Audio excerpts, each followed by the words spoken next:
Shalom, bienvenidos a un programa más que hoy dedicamos a las letras, pero como ya saben los amigos del programa Shalom, procuramos ofrecerles temas diversos, siempre desde una perspectiva judía. Hoy les hablaremos de literatura inglesa, y no de cualquier autor. Se trata de Shakespeare, y en particular trataremos de un personaje muy conocido, Shylock, el judío.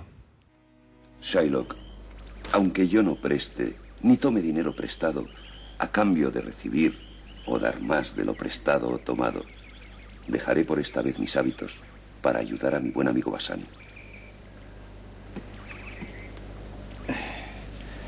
Señor, muchas veces me habéis ofendido públicamente a propósito de mi dinero y del interés que le hago producir. Sin embargo, soporté la humillación con paciente encogimiento de hombros, porque la resignación es la virtud que caracteriza a nuestra raza. I'm a Jew. Soy un judío. ¿Es que un judío no tiene ojos?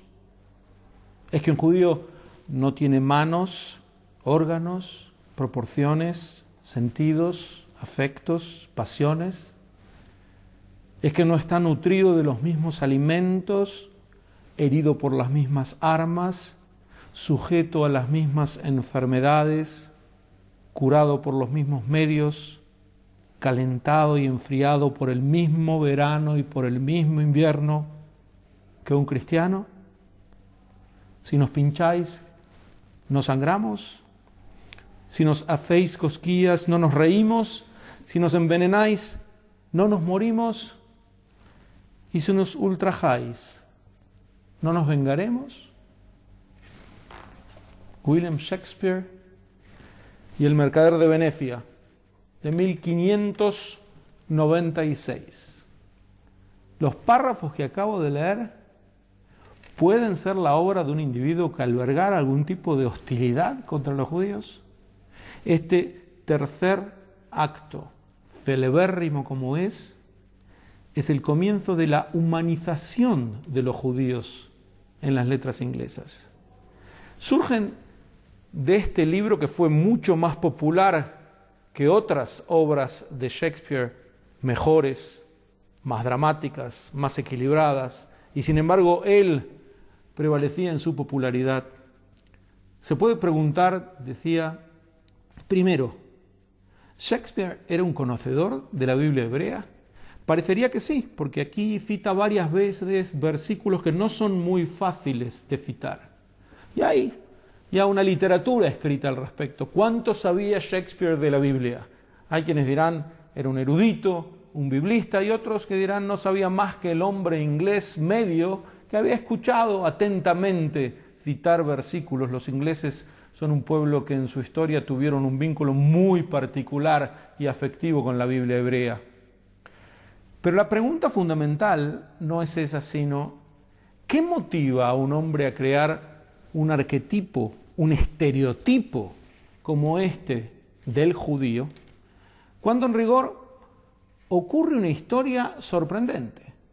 La gente iba al teatro a escucharlo a Shylock, a insultarlo a Shylock, a arrojarle cosas a Shylock, a enemistarse con Shylock, a hacer catarsis contra este judío, y eran audiencias que no habían conocido un judío jamás en sus vidas, ni sus padres, ni sus abuelos, ni sus tatarabuelos, ni los del autor, Shakespeare. He aquí un estereotipo de un judío cuando los judíos ya no existían en Inglaterra por más de 3 siglos. Eduardo I los había echado en la famosa expulsión de los judíos de Inglaterra en el año 1290. Shakespeare escribe este libro más de 3 siglos después. Inglaterra por 3 siglos sin judíos, y todavía es popular el estereotipo de un judío. Lo es. Esto nos habla a las claras de una relación profunda y no siempre sana que Europa mantuvo con el pueblo judío.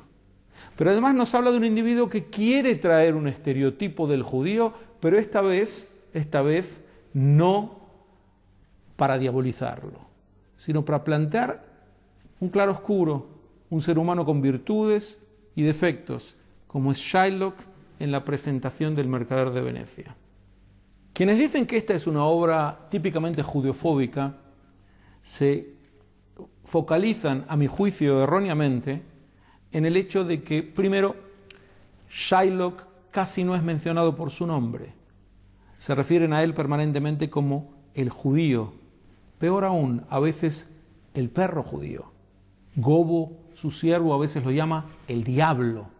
Difícil pensar que aquí no haya un antagonismo frente a los judíos cuando se utilizan semejantes epítetos. Y sin embargo, para la época de Shakespeare era imposible hacer una humanización del judío extrema, radical, pasando del negro con el que se lo había pintado en la Edad Media a un blanco ideal del Renacimiento. Y entonces construye una obra en donde el personaje judío tiene muchas oportunidades de plantear que es un ser humano, con virtudes y defectos como cualquier otro ser humano, frente a un mundo de no judíos que son descritos de un modo mucho más amargo, acérrimo que el judío. La mayor parte de la gente que rodea a Shylock son holgazanes, hipócritas. Le exigen en nombre de la misericordia que renuncie a todo, a su hija, a su patrimonio, a su vida. Lo obligan, en una farsa de un juicio, a convertirse al cristianismo, a abandonar lo más preciado, su religión, su acervo. Esta gente es la descrita por Shakespeare con un ojo sumamente crítico y una genialidad tal que en el claroscuro deja al judío mucho mejor ubicado como un ser humano con virtudes y defectos.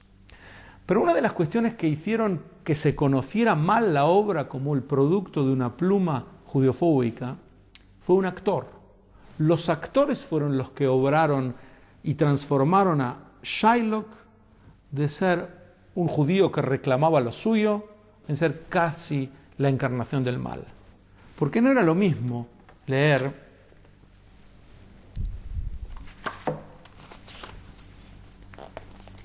es que un judío no tiene ojos, no tiene manos, órganos, proporciones, sentidos, afectos, pasiones, que decir, declamar, un judío no tiene ojos, no tiene manos, órganos, proporciones, y los primeros actores representaban, sin cambiar una coma, al Shylock más diabólico que podían encontrar. Llegaban a veces con una larga cuchilla que afilaban en el escenario. El peor de todos ellos, Charles Macklin, representó a Shylock por casi medio siglo. Él mismo había sido un asesino convicto y por lo tanto pudo volcar la vileza máxima de su propia personalidad en este personaje. Conocían a Macklin como el judío más famoso de Londres, porque había transformado el Shylock de Shakespeare en un diablo. Entre ellos, los malos traductores generaron esta imagen de un personaje vil. Y en realidad el mensaje era de un ser humano que abría las compuertas de la humanización de los judíos en las letras. El drama narra la historia de un mercader en Venecia llamado Antonio, que para ayudar a un amigo a proveerlo de la dote para poder casarse, como tiene todas sus pertenencias y mercancías en la mar, decide pedir prestado dinero de un judío, Shylock. Y este judío pone una condición para prestar el dinero, que si no llegara a poder pagar la cifra convenida, Antonio la debería pagar con una libra de su carne. En pocas palabras, su vida. Este contrato es siniestro, inimaginable, prohibido en toda norma judía. Y sin embargo así quiere presentar Shakespeare, aparentemente inspirado por una obra anterior, en donde el personaje, por el contrario, el judío era el que pedía el dinero y el usurero que abusaba de él era un cristiano. Pero más allá de quiénes son los personajes, lo que ocurre es lo previsible. Todas las pertenencias de Antonio se pierden en la mar y cuando llega el momento en que tiene que devolver el dinero, Shylock exige que se cumpla hasta la última palabra del contrato y Antonio dé su vida. Lo que Shylock no es un avaro, no es avaro. Le sugieren pagarle 2, 3, 20 veces el patrimonio que le deben y no quiere. quiere que Antonio pague con su vida el haberlo humillado, haberlo difamado, nos lo cuenta él mismo, haberlo presentado permanentemente con los peores ojos de un judiofóbico persiguiendo al judío. Y piensa Shylock, supone, es en el momento en que va a reivindicar todo lo que le hicieron sufrir por ser judío. Y se hace un gran juicio. Y en este juicio, el acusador, el acreedor, inmediatamente pasa a ser acusado. El juez toma parte por aquellos que quieren defenestrarlo a Shylock. Toda la audiencia está en contra de este judío y finalmente a él es el que lo condenan en una hipocresía máxima que Shakespeare no escondió. Shylock no solamente que debe entregar a toda su fortuna, sino que se compromete a convertirse al cristianismo.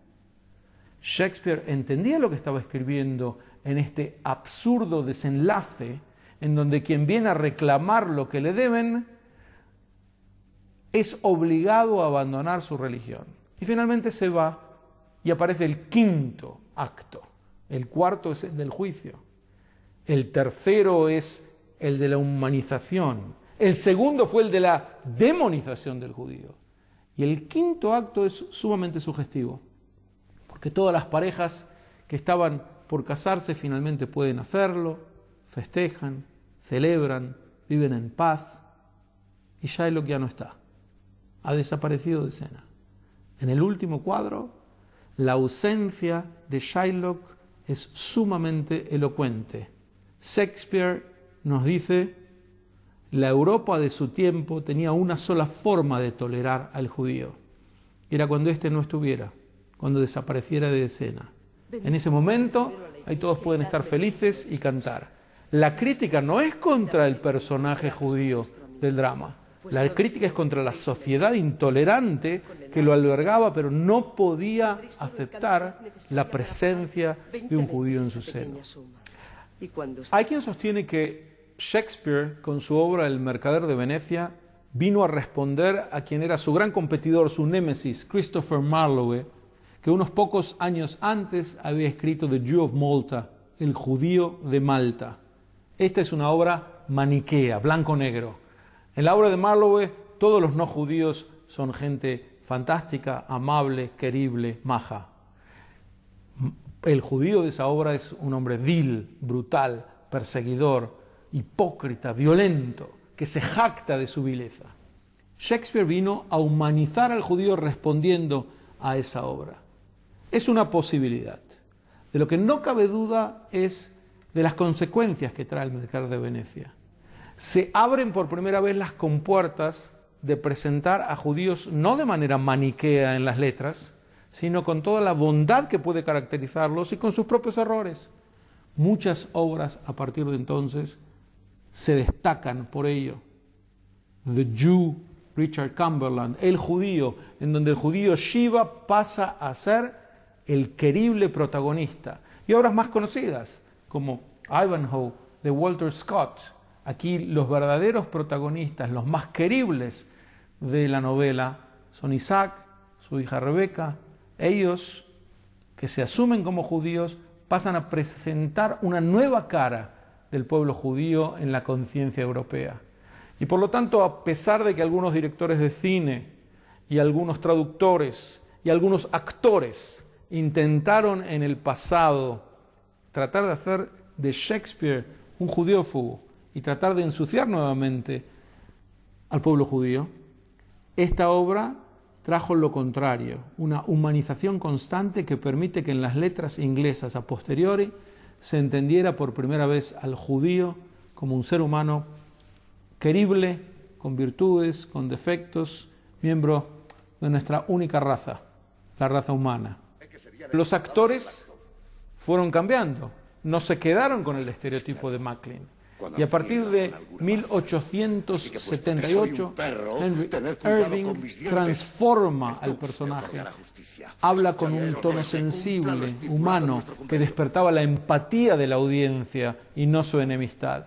Y a partir de él, en general, los actores que protagonizan Shylock lo presentan como un ser querible, parte de la sociedad, con sus dilemas, con sus propias contradicciones, como todos tenemos, pero finalmente humanizado en su policromía. Este ha sido nuestro programa de hoy. Estamos seguros que han aprendido y por ello les invitamos a acompañarnos la semana que viene, Dios mediante. Como saben, el programa Shalom forma parte del proyecto de comunicación de la Federación de Comunidades Judías de España. Les invitamos a colaborar con nosotros, haciéndonos llegar sus sugerencias a la dirección que aparece en sus pantallas. Les deseamos un buen fin de semana. Shalom.